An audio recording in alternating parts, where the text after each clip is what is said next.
대전시가 노인 요양시설, 장애인 취약계층 등에 20만 장 이상의 마스크를 무상 지원합니다.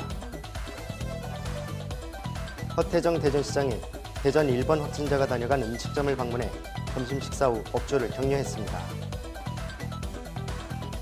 충청지역 혁신도시 지정의 법적 근거가 될 국가균형발전특별법이 국회 본회의를 통과했습니다.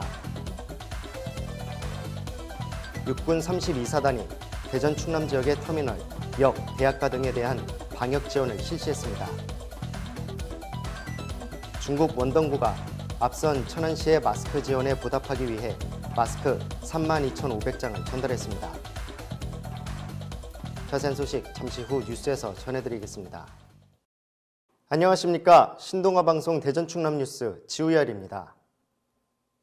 대전시가 코로나19 확산 방지와 예방을 위해 취약계층을 대상으로 마스크 지원을 시작했습니다. 허태정 대전시장은 마스크 제조 현장을 찾아 구별, 배분 상황을 점검하고 신속한 조치를 당부했습니다. 대전시는 정부 공적 판매처 외에 지역업체를 통해 마스크 20만 개를 추가 확보해 감염 위험성이 큰 노약자, 장애인 등 취약계층에 무상으로 우선 지원합니다. 지원 대상은 경제적 부담으로 마스크를 구매하는 데 어려움을 겪고 있는 노인 요양시설, 노인 요양병원, 장애인연금 차상위 초과자 등입니다. 대전시는 우선 노인 요양시설 262곳의 입소자와 종사자 등 13,542명과 노인 요양병원 51곳의 종사자 1,989명에게 15만 5,310매를 지원합니다.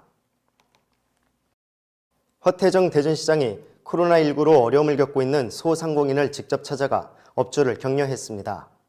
허 시장은 황인호 동구청장, 시 간부들과 함께 대전 1번 확진자가 다녀간 동구자양동 소니가 짜장 중화요리 음식점을 찾아가 점심 식사를 함께 했습니다.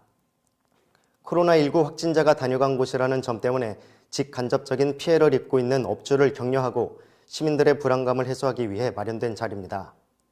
대전시는 앞으로도 확진자 동선에 포함돼 어려움을 겪고 있는 소상공인들을 찾아다니며 격려하고 시민들이 안심하고 해당 업소를 이용할 수 있도록 캠페인 등을 펼칠 예정입니다.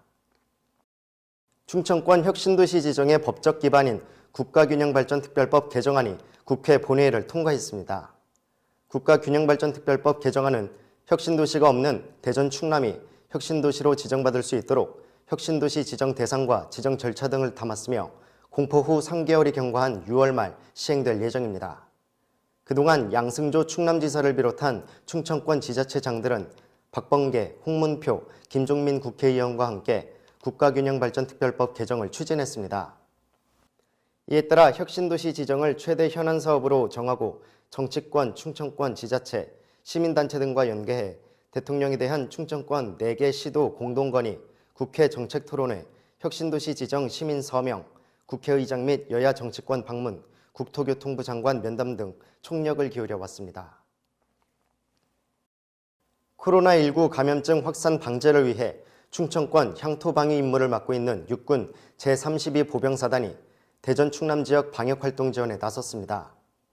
전성대 32사단장은 군이 보유하고 있는 화생방 제독 차량 2대와 자체 병력을 활용해 복합터미널, 전철역사 등 다중이용시설의 주변 도로에 살수 방역활동을 실시하는 등 방역활동을 강화하기로 결정했습니다. 이와 함께 코로나19 사태가 장기화되면서 주요 역사에 근무하는 공무원들의 업무 부담을 줄이기 위해 방역활동 지원 병력을 추가 배치했습니다. 다중이용시설 주변 도로 살수 방역활동은 매주 지역을 정해 순차적으로 돌아가며 실시하고 대학가 주변 도로는 개학 시기를 맞춰 집중 실시할 계획입니다. 중국 웨이하이시 원덩구가 코로나19 확산으로 어려움을 겪고 있는 우호도시인 천안시에 마스크 32,500장을 보내왔습니다. 앞서 천안시는 코로나19 확진자가 천안 지역에 단 한 명도 없던 지난 1월 원덩구로부터 마스크 등 구호물품을 지원해달라는 요청에 일회용 마스크 10,000장을 지원한 바 있습니다. 원덩구가 보낸 마스크 상자에는 한 길로 이어진 푸른 산, 함께 비바람을 견디자라는 글귀가 적혀 있어 어려움을 함께 이겨내자는 원덩구의 따뜻한 마음이 전해졌습니다. 기증받은 마스크는 사회취약계층 시설 및 생활치료센터 인근 주민 등 긴급히 필요한 곳에 사용되며 천안시는 원덩구에 구만섭 천안시장 권한대행 명의의 감사 서한을 보낼 예정입니다. 이상으로 뉴스를 마치겠습니다. 시청해주신 여러분 고맙습니다.